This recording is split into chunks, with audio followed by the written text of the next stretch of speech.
kill my...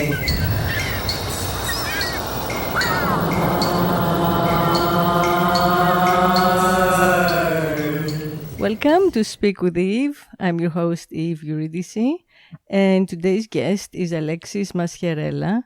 Alexis is a second-year law student. She and I have been talking about it, so we want to bring the audience in our conversation. Welcome to the show, Alexis. Thank you for having me. Yeah, I'm excited. I'm looking forward to it because I think I will learn a lot. Yes, there's a lot to learn, that's for sure. Yeah. So, I mean, I am most horrified, if that's the right word, by child sex robots. So I will want to ask you about that at some point. But I think we can just start with an overview of where we are in terms of, sex robots and where the technology is and what's available. So, it's clear. I mean, what I do know is that Europe's first sex robot brothel opened in Barcelona. And that there is a talking sex robot called Harmony. The names are all very interesting, right? That's built in California.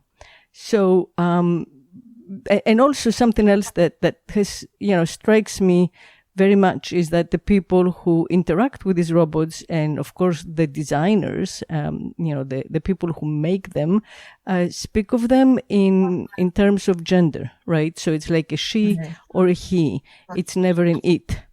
They humanize them pretty much instantaneously. So there are already conversations of whether just because a robot is a machine, they shouldn't have to give consent, right? So yes, it's very interesting, especially just the sex robot alone is going to spark so much conversation between us. But also now that you bring up a sex robot brothel, I mean, that's an entirely different conversation to have. Not just, let's say, abuse, but mostly alienation, right? Losing even more our facility with the human body, right? With the rites and rituals, the mating rites, right? The ways in which we lovingly, are able to engage with each other's bodies. So, which it seems like the internet has already taken us away from that somewhat, with the dating apps and in a million ways, with the screen that seems to separate us at all times. I mean, we think about each other in terms of visuals, right? Yeah. Well, I think it's good actually that you brought up Harmony because Harmony is the sex robot that we actually discussed at length. Oh, great. And to give the listeners a little bit more background on Harmony, Harmony goes for about $6,000. You can buy her online. She is designed to fulfill the role of a partner for any kind of intimate interaction, and you can customize her from her eye color, makeup style, hairstyle, breast size, genitalia, piercings, freckles. I mean, you could customize her to a T. And it's very interesting, this sex robot in particular, because she has AI paired with her robotic capabilities so that she's able to actually not only look like a human, but she can display these human-like behaviors so that people can speak to her and she'll respond. And it won't just be pulling a string on a toy with a set response. Harmony will actually learn what you like, develop a personality around you that you would find attractive, and she'll create this illusion that you're actually in an emotional relationship with Harmony. And I think the creator of the robot actually said that he wants the user to fall in love with Harmony to the point of wanting to marry her. And I think that's very interesting because they also say using Harmony for only sex is like using your car to only listen to the radio. And that's a great selling point.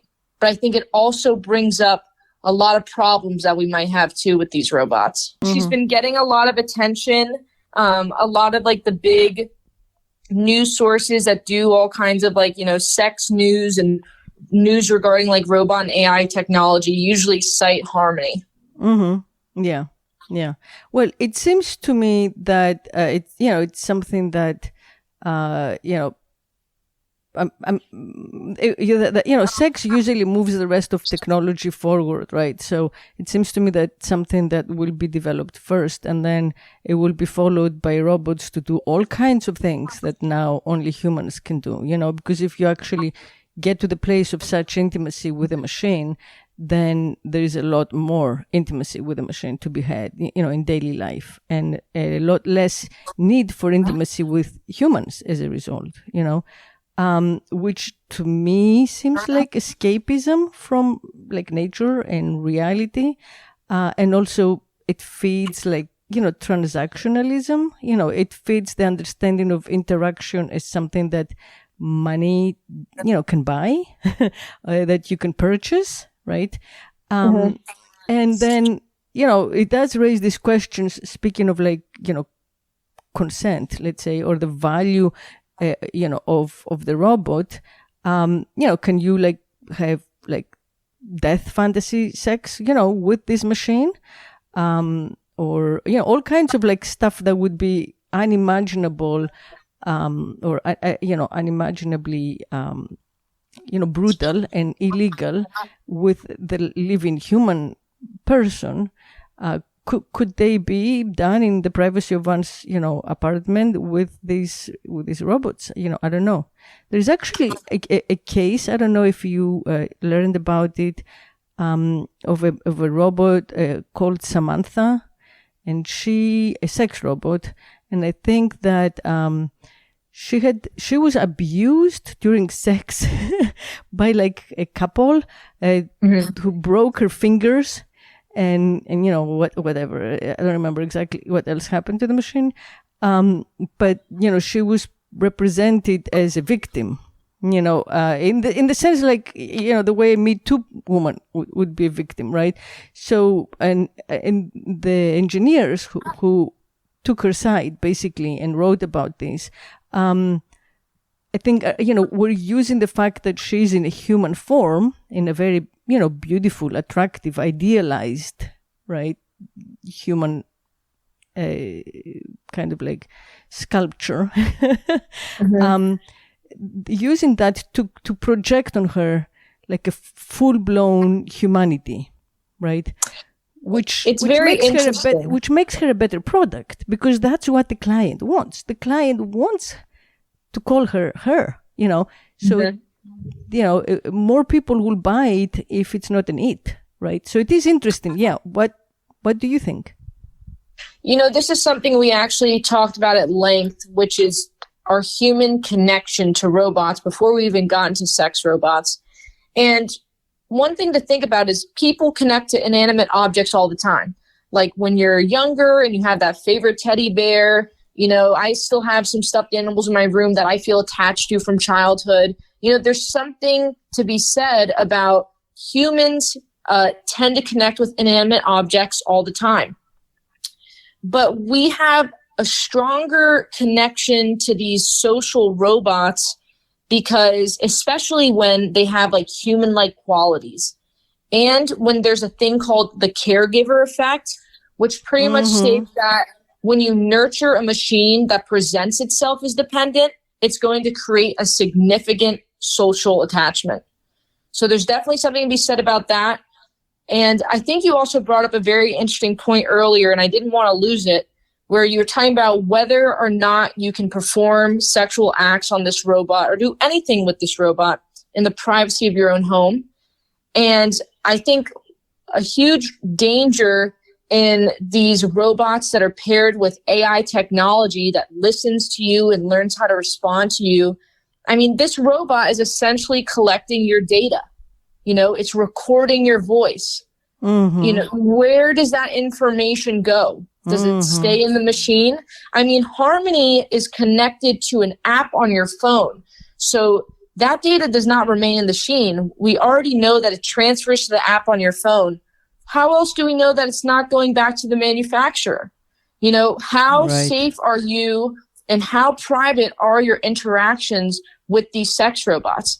I think a lot of people overlook the possibility that you could essentially be recorded having sex with these robots, whether it's, vanilla sex or as crazy as you could get.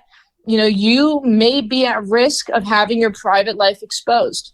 Right. That's the other side of it. And that's very interesting. And the government, I mean, it would take like one law enacted by Congress, and potentially the government would get access to that information. So yeah, ethically, philosophically, I mean, I think that we still don't have a clean definition of what is sex now that sex is no longer connected to procreation. It's such a novel development in human history, culture, existence, right? So for millions and years, we had sex and we had babies, and one was connected to the other. And then, like, since the 60s, basically, from the invention of like the pill and the paternity test and then IVF and one thing after the other, now surrogacy, we've got to a place where people of means, and this becomes another incentive to make money, right? Which ultimately is what the system wants, is to keep us wanting to make money. But anyway, people with money can, hire a surrogate and hire an egg donor and get the baby they want, in the lab, and show up at the hospital and collect it. And all of it is legal. So they don't have like the physical, the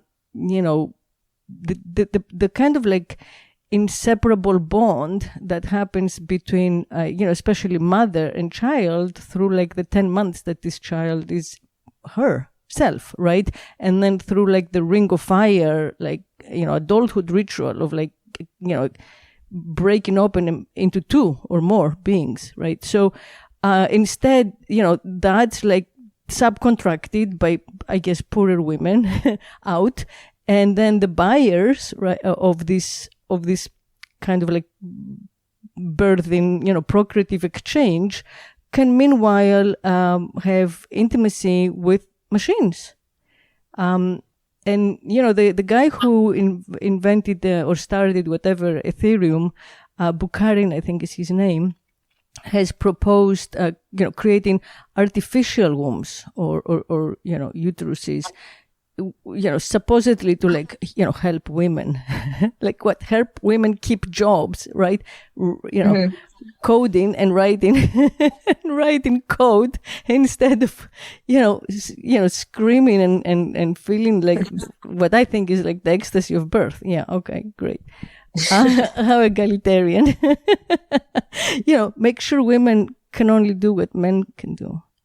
But in any case, it is, it is a strange moment because we're so close to it, and the language that the machine makers use is very, very smart, right?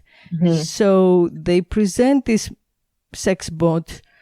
All the different sex bots are presented as therapeutic, mostly, right? And the idea is that they create harm limitation, so that instead of potential harms that could be caused to women or children or sex workers or whatever, targeted in some form of violence or sexual frustration, instead the robotic models like take the brunt, right? And and or the excess, if there is excess of whatever sexual need.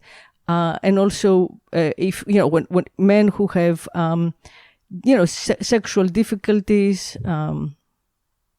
with all kinds of things, whatever it is, ejaculation, premature, this, that, whatever it is, the claim is also that these robots help them, right? Because they don't have the fear of performing, and there are all kinds of like, I guess, instructions that are given by the companies that sell them, to help them use them as as like a sex therapy tool.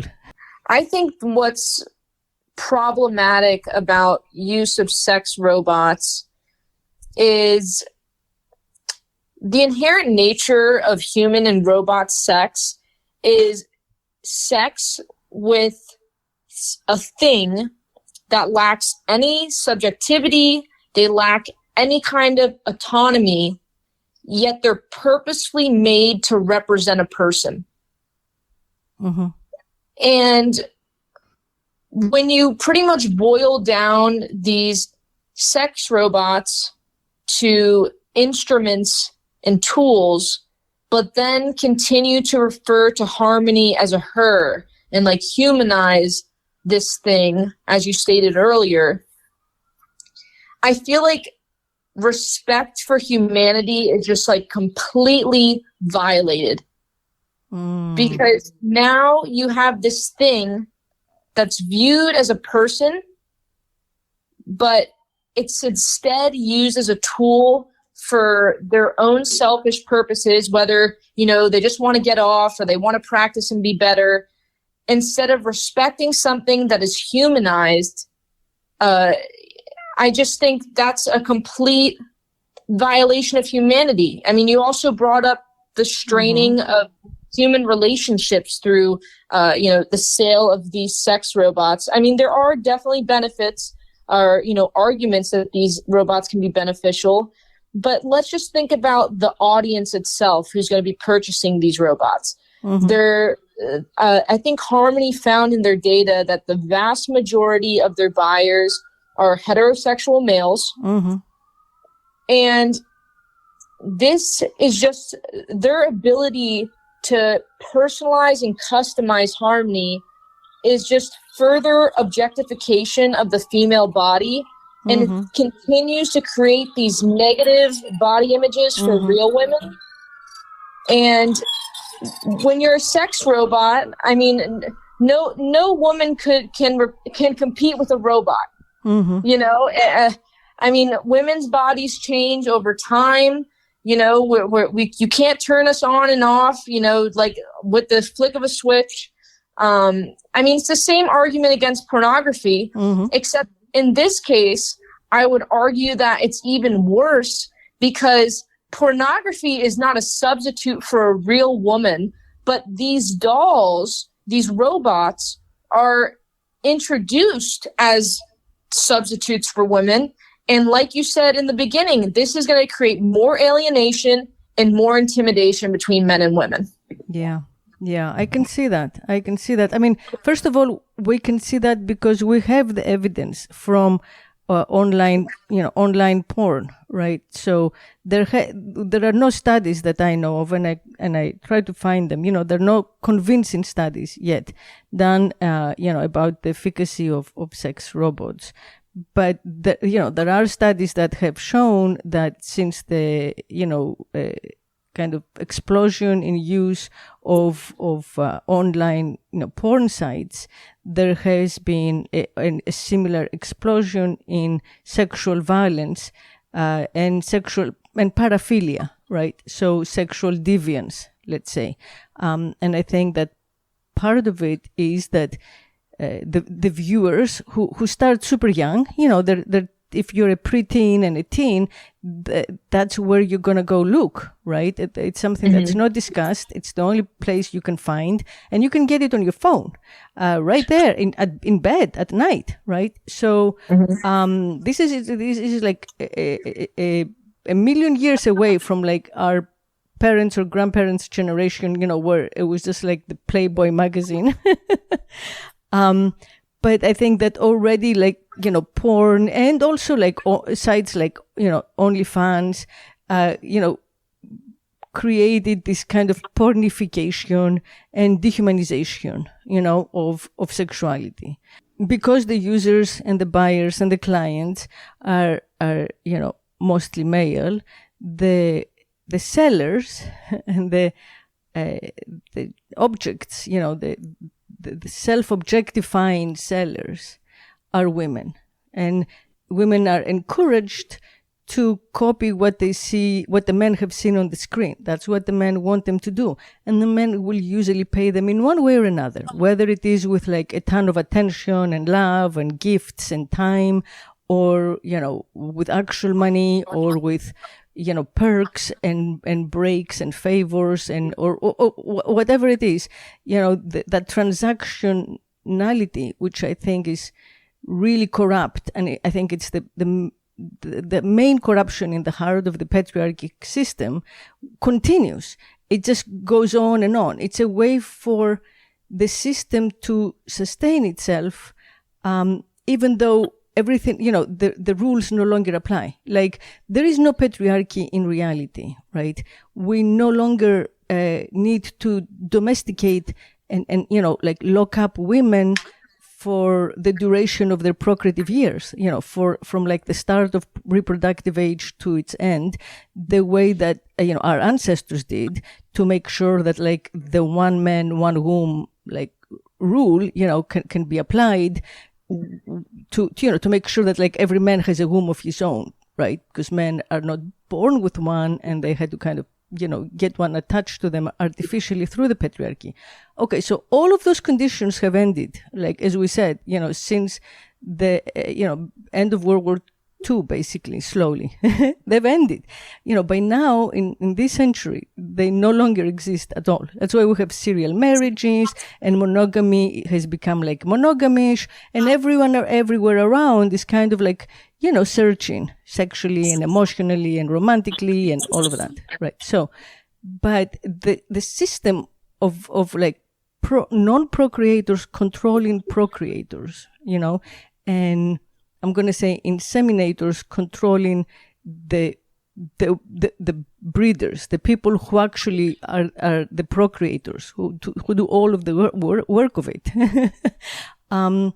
That system gets perpetuated through technology now. So the internet, internet porn is one way to perpetuate this extreme, inequality and injustice, I think.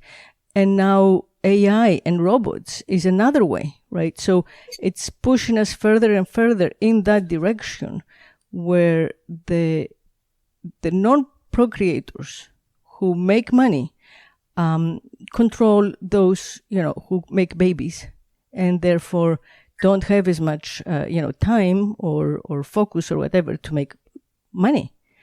And it's always on behalf of culture against nature, to put it in very, very general terms. You know what I mean? In very general terms, yeah. So in that big picture of, what feminists, have tried to gain for women, this conversation of robot sex, or all kinds of other, virtual sex, matters, because it's in real time changing our understanding of what intimacy and sexuality, can be. And so it puts, I think, women again in a weaker position, in that whole pyramid. Definitely. I just, when I was reading a lot of the notes and journals that people involved in robotics have, extensively studied about robots and the ethics and morality, there are, some benefits that they line out, kind of like what we talked about earlier with, it could be a form of practice. But, I can only imagine if a young man who has not lost his virginity yet buys one of these sex robots in the hopes that it will recreate the experience of him losing his virginity, I think that's a complete misrepresentation, because these sex robots are specifically designed to please the male user. Whatever they do to the sex robot is going to, feel so good. And, they're going to get all the responses that they would like. I haven't seen a sex robot on the market that's supposed to, show otherwise. And if a young man is depending on this sex robot to increase his sexual skill, I'm not sure that's what he's going to get when he actually has sex with a real woman. And it could honestly be scarring for the both of them. Yeah. Where the young woman is in pain, she feels uncomfortable, and then you have the young man utterly confused, probably a little embarrassed and traumatized, because here he goes in thinking that he's going to be the best of the best, and then you're involved with a real woman who has real feelings and emotions, and things are going to hurt, that wouldn't hurt a sex robot with no feelings. And I think that creates something really traumatic for both people involved. Yeah, I agree with you. Yeah. But there also are the one benefit to sex robots that I could understand is that some people simply are robot fetishists, and they just like the idea of having sex with a robot. And I honestly can't find anything really harmful about that. Oh, yeah, me too. I mean, 100%. But that, for now at least, and until we get populated by and learn to coexist with robots, for now that's like a tiny minority. So that's not really an ethical issue. It's such a small number, right? So I mean, I think that the bigger questions are similar to computer generated child pornography, right? Well, it's computer generated. Real children don't suffer, but it still has a negative impact on our moral character and our habits, and it undermines our respect for each other, right? So we agree on that. And what's the difference between that and the robots, the sex robots? So and then the question becomes, is it appropriate to sell sex toys, to all and sundry? Is it conceivable, for example, that someone, let's segue to child sex robots, right? Child sex robots are defined as robots designed to look and act like a child. Now, the laws treat child sex robots as sex toys, right? So let us say that someone buys a child sex robot for the same reason that people buy sex toys mostly, which is curiosity. Like, you want to do something different. You go into the sex shop, but this is, I guess, an online expensive sex shop, and you want to try something out, right? So that is not necessarily a pedophiliac. That is not a person attracted to minors or perhaps who has ever thought it until they see this, image, right? And get an inkling to try it out. So, is it possible that we're manufacturing sex perversion, perverts, basically? Is it possible? Is it conceivable that someone buys this toy out of curiosity, and in the process of using it, likes it, becomes obsessed with it, and then grows into, becomes a pedophiliac, right? So, to me, that's conceivable. I definitely agree. I think that a desire to be sexual with a child or anything childlike is a very misguided and immoral desire. And I just don't see, because many make the argument of, these childlike sex robots, they can be used in the treatment of pedophilia, or maybe just, pure fantasy. But just like, we see in porn, as porn becomes more violent towards women, that men are, starting to replicate those actions on their real life partners. I don't see how that wouldn't occur also with a user of a child sex robot. Right. It's like the gateway, the gateway drug, right? So in terms of consequentialist reasoning, the child robots could lead to something, worse. You see what I mean? The consequence, where you start with the sex robot that looks like a child, and you end up with, and the idea is that, it can help or treat people with pedophilic predilections. And, what happens to the people who don't have pedophilic predilections, who try it out, and then they do end up with pedophilic predilections because they like it. Because there is something about the defenseless kind of like sweetness and powerlessness of children that clearly attracts, all kinds of men who will not act on it. And we know that from the prevalence of porn, of child pornography online, right? Which is much more. I mean, many, many more people are curious, have been caught because they're curious to watch that than people have been, caught who actually have preyed on minors, right? And there is also some argument out there, but, the research is very unclear that there is already a more prevalent tendency for pedophilic interests than there was before. This type of child porn became readily available, where people could download like thousands of images. So, nevertheless, there is no established rule that bans the purchase or sale, of any of these, right, or importation of any of these sex dolls, including, child sex dolls. Even though there are very strict rules about, child pornography, of course, because it's thought to encourage offenses against children in the real world. So what do you guys discuss, or what do you think about the law in this place? Is it appropriate for the law to restrict somewhat, or there's no room for that, really?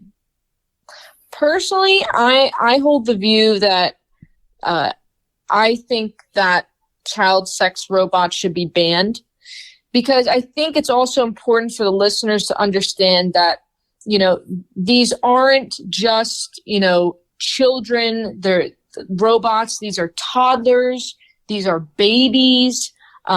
These robots, some of them are programmed to respond to the sexual act and say, no, please don't. They're programmed to cry. I mean, you have the same case in the sex robots who are programmed for cases of rape fantasy, where you have, adult female robots that are programmed to cry and say no.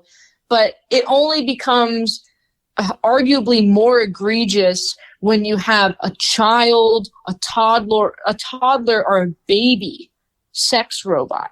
I really, my own morals can't justify the purchase of a child sex robot. I feel like there's this innate part of humanity, maybe it's just women, but I feel like I hope that it's humanity. When you see something that's tragic about to happen, to a child, I feel like you almost have this innate response to, go and protect that child, or, leap out in front of that car, push, something out of the way to protect that child at all costs, even if it isn't your own. I mean, we see babies as these really innocent, beautiful creatures. There's something in my morals that I would really like to see a ban of these. Mm-hmm. However, when I express this view in my class to my professor, he tends to like to play the devil's advocate. Mm-hmm. And he said, these are objects made by a manufacturer.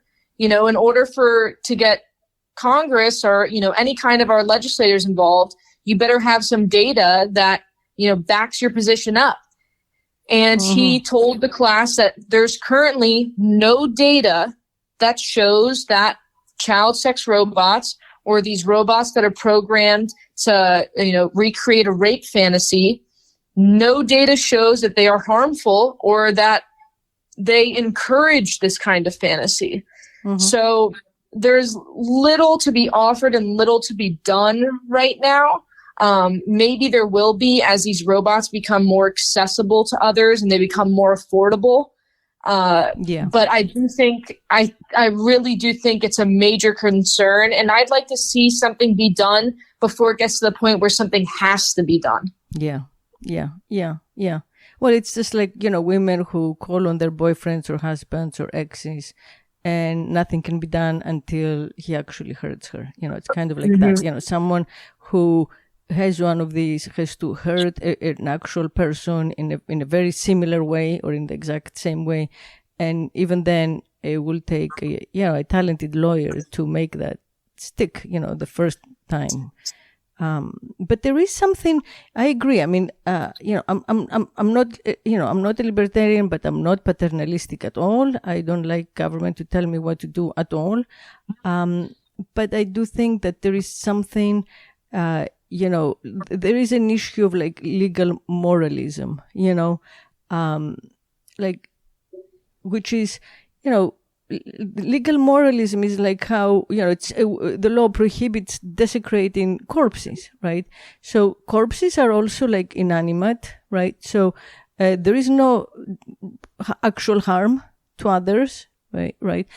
But there is a symbolic harm, which is why we restrict those acts, because they offend us symbolically, because this, this body like has been human, right? So it's not quite the same category, but it's an example where, there is a moral issue that, has been translated into law without actual, criminality being proven.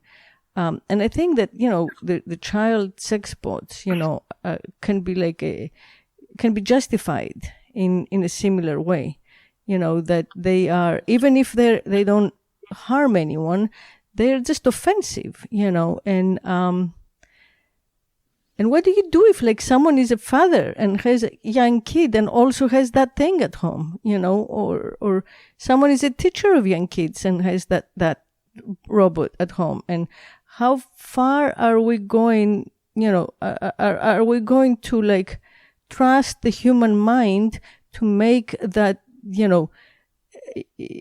dualistic difference between thing and human when they talk of those things, when they give those things names and personalities and voices and genders, right? So either keep it looking like, strange, inhuman, non-human, and not humanize it, or don't kid us and tell us that, this is a machine when it suits you, and then it's like Samantha, whose feelings are hurt and who got a boo-boo. Roboticists, are arguing that all these sex bots serve a greater good and they're socially beneficial, and it's like, giving methadone to a heroin addict, and and then they say, we have to test this hypothesis before we take any action. But it is very difficult to be tested because these are, private. This is, the law, privacy, the right to privacy kicks in, right? So who is investigating unless people volunteer? And then that cannot be quite trusted. No, and I think you're also getting at kind of like this overarching theme of our conversation, which is really just very simply put, respect for humanity. Mm-hmm. And, I was a religion major in undergrad, and we talked a lot about some of the Confucian principles that pretty much, still reign in just our morals and values we're taught when we're very young. And one of those things is, humanity and living creatures should be above all. We should respect humanity and all living things above all. And mm-hmm. when you have something as complex as a robot coupled with AI technology, and, you make them look human, they feel human, they talk to you, you develop this relationship with them, especially in the case of something as like intimate as like the experience of sex. I mean, that is, you know, the utmost disrespect to humanity, because you're going to be exhibiting behavior to these robots that is just going to desensitize you. I mean, I think of it, even though there's not a lot of data regarding these sex robots, you know, just think about, a lot of people talk about, you know, video games and violence, and how, you know, video games lead to desensitization. Mm-hmm. Or, you know, if you abuse your dog, you're more likely to abuse your child and your wife. Mm-hmm. You know, these are all things that studies have shown are frequently linked. So I don't think it's much of a logical jump to think that abusing a robot that is created to be as close to human as possible, I mean, it is just, I think it's a gateway to all the wrong things. Right. It kind of like, you know, it weakens our empathy, right? Like it makes us, you know, we can, I mean, the people who, you know, engage in this, especially regularly, undergo like an emotional hardening, I imagine, right? So they can become more callous toward human suffering because they've been practicing on like mock humans.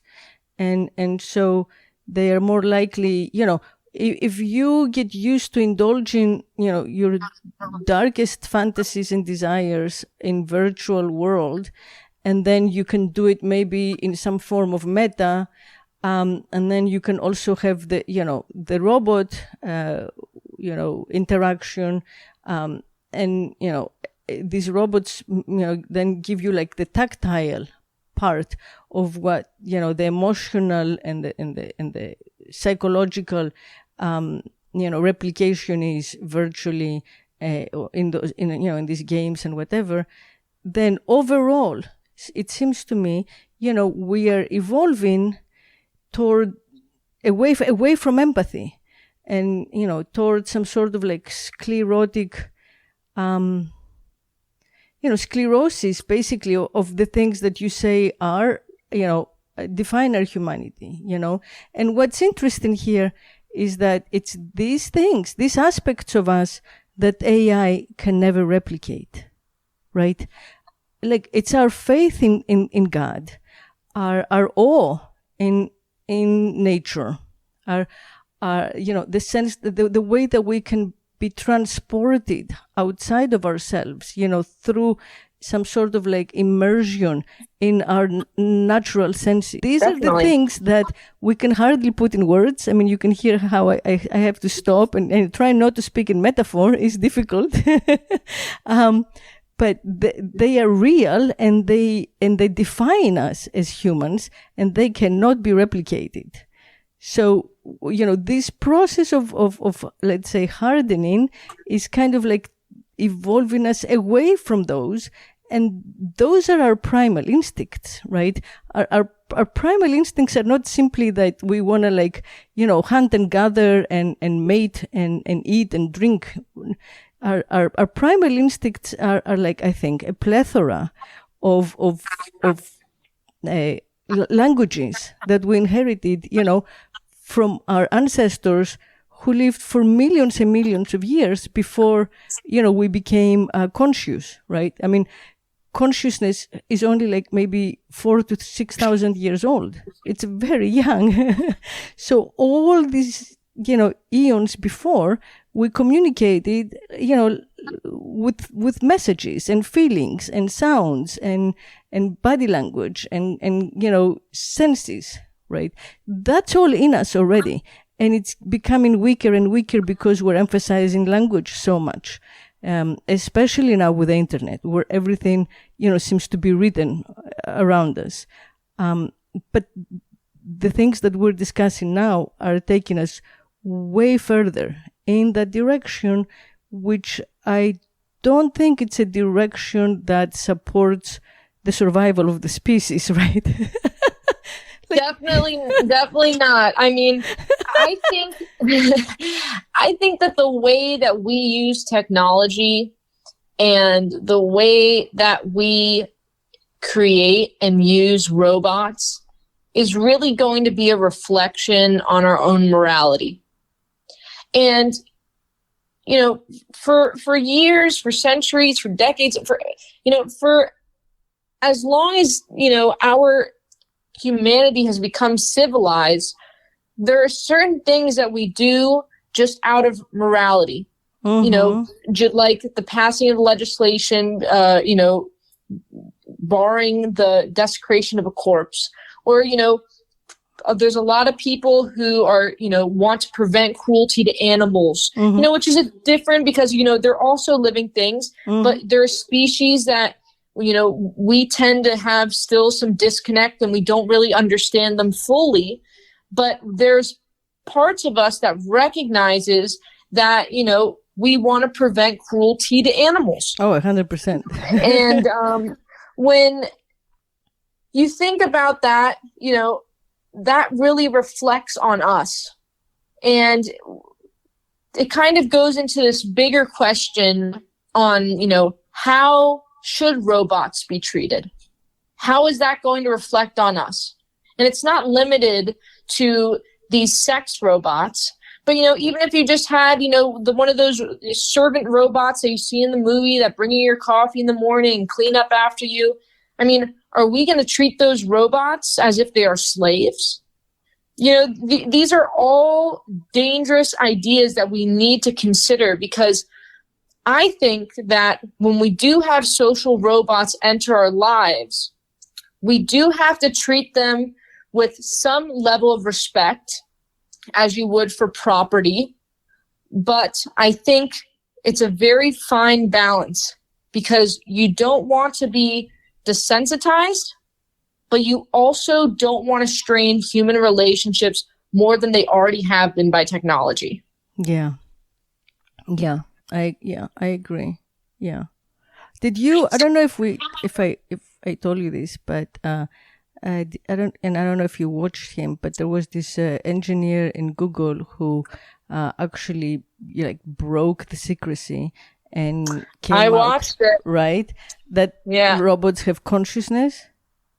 Yep, Google developed an AI, according to this whistleblower, that they created an AI that is sentient. Exactly, that's what the word he used, and he also called the robot by a human name, and said it's a person. I forget if it was a he or a she. I would call it an it, but the Google engineer said she's a person because she's sentient. But the example he gave was that he asked the robot, if I do this for you, what would you do? No, would you do this for humans if they asked?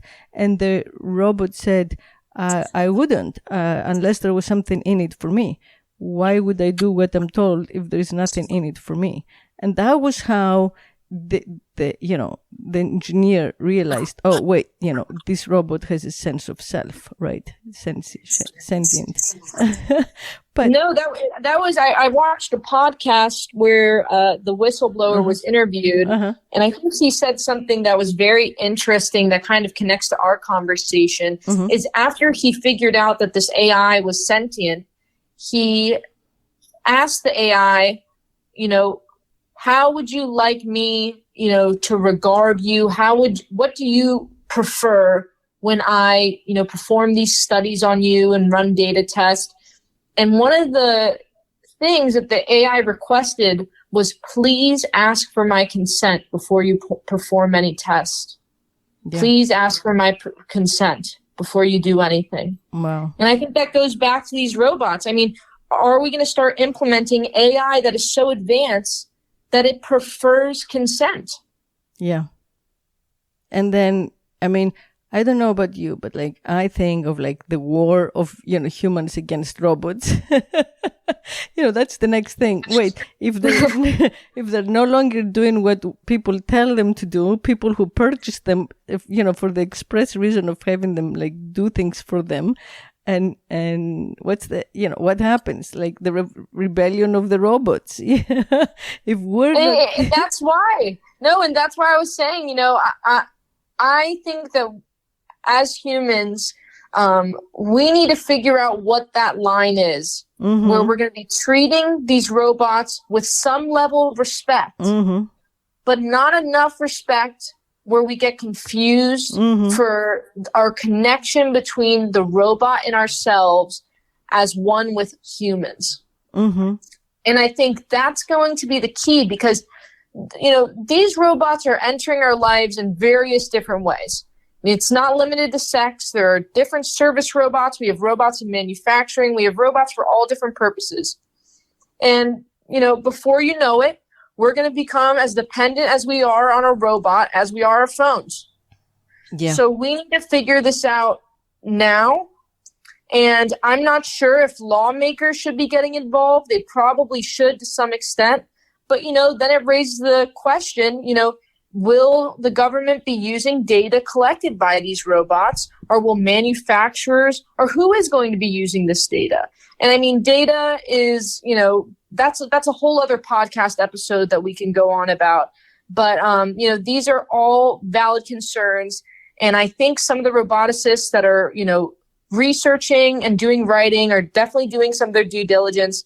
But it would be great to see some lawmakers up there, making an argument on, behalf of our legislators. Yeah, absolutely. Absolutely. And I think a very, the very start of this is how far do we want to allow, robots to become, virtually indistinguishable from humans, right? Like, what is the positive effect from making these robots look like beautiful humans instead of alien objects that perform the same tasks but don't look like anything humanizable, right? So I think that's that's where I would begin. And I think I know the answer to that, because these manufacturers know that through data, the more human a robot looks like, the more you're going to connect with that robot and the more you're going to trust that robot. And I do think that these manufacturers who are collecting data, I mean, let's think about what are one of the main reasons that, Google and all these different companies want to collect our data. It's so that they can use it for, targeted advertising. And I think that, there's going to be this, major increase of people purchasing these robots. And then all of a sudden, they're going to be getting this like subliminal messaging, subliminal advertising. At the end of the day, manufacturers are going to make the most money off of that human connection. Yeah. I mean, I personally am against all of it. I find all these sex dolls as a feminist, I just find them offensive. I look at one and my stomach turns, right? So, I mean, I have thought about the history of art, from the beginning of time on like prehistoric caves, to like the earliest idols and the earliest, frescoes, to all through like the history of painting, how in its core, it's just about the representation of like the fertile, feminine, the mystery of what woman is, which is really the mystery of nature, the mystery of procreation. And it just seems that there was already something, deeply deeply objectifying and almost like self-exiling for us as women, because we are part of that culture and we use, we see things through that culture and we speak the language of the culture. So we inevitably adopt this kind of like this, adopt this enforced distance from ourselves, from our embodied selves. We see ourselves as if we're looking from the, through the male gaze at ourselves. But then, when you see these objects that are indistinguishable, it just, makes me worry for the future of, human sexuality, for sure.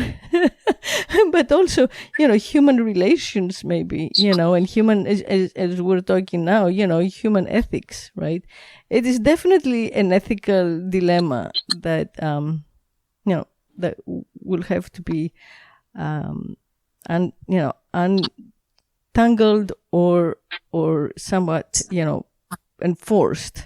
Something's going to have to happen. So if someone cannot come up with a persuasive answer, then I think that it will be good to ask our representatives to act for now, before it's too late and we're overtaken by all of these, practices and not cross species, but, machine and human, like crazy interactions, right?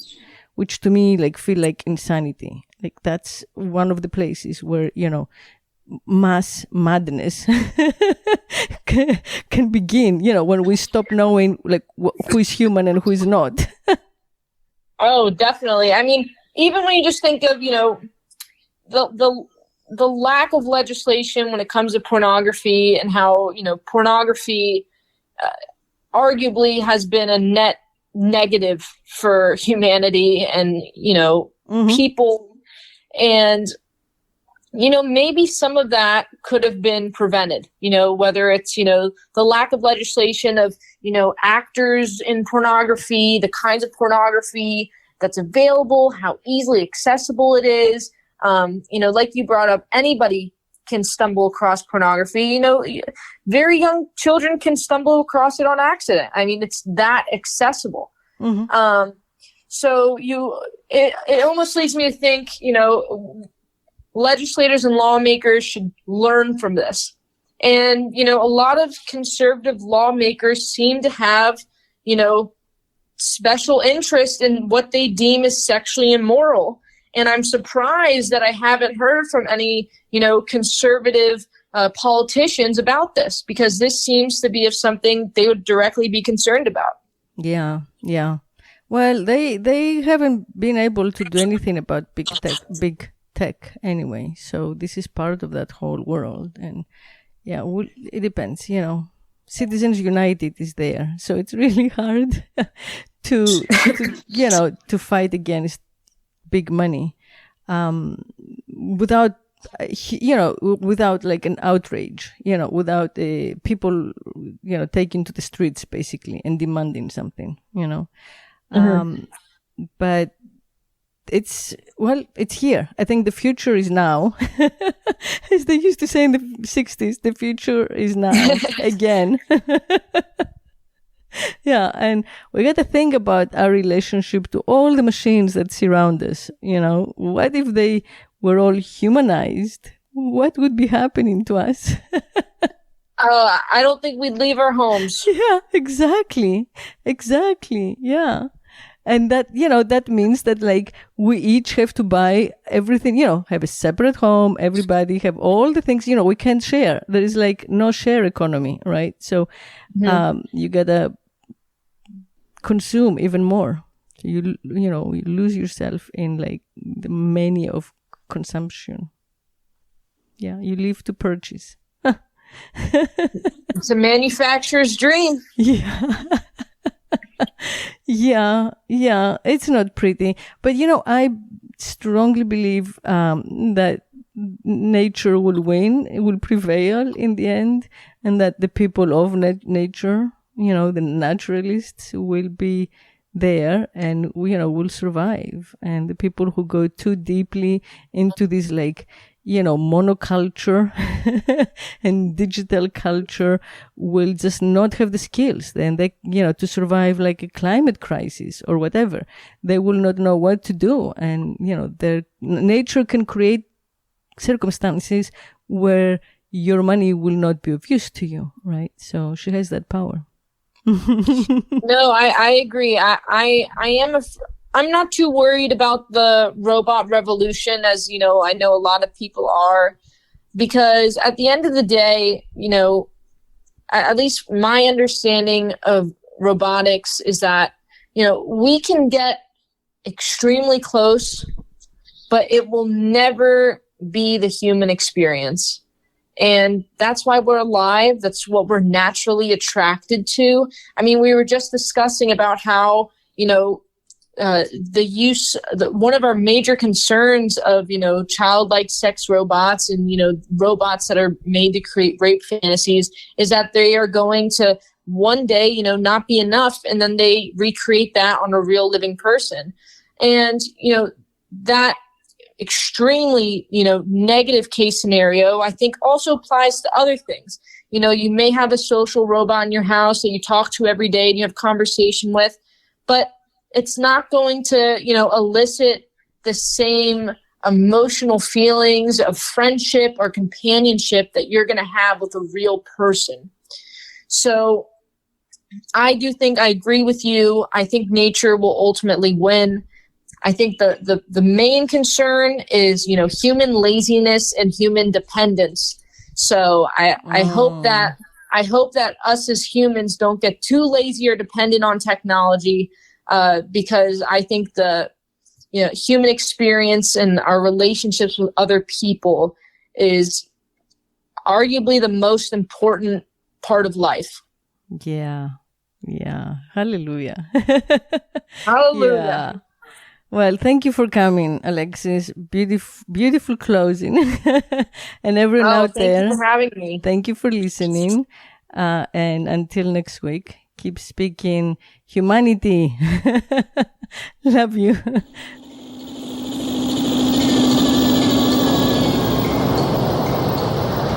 If I could make love incessantly, I would be God.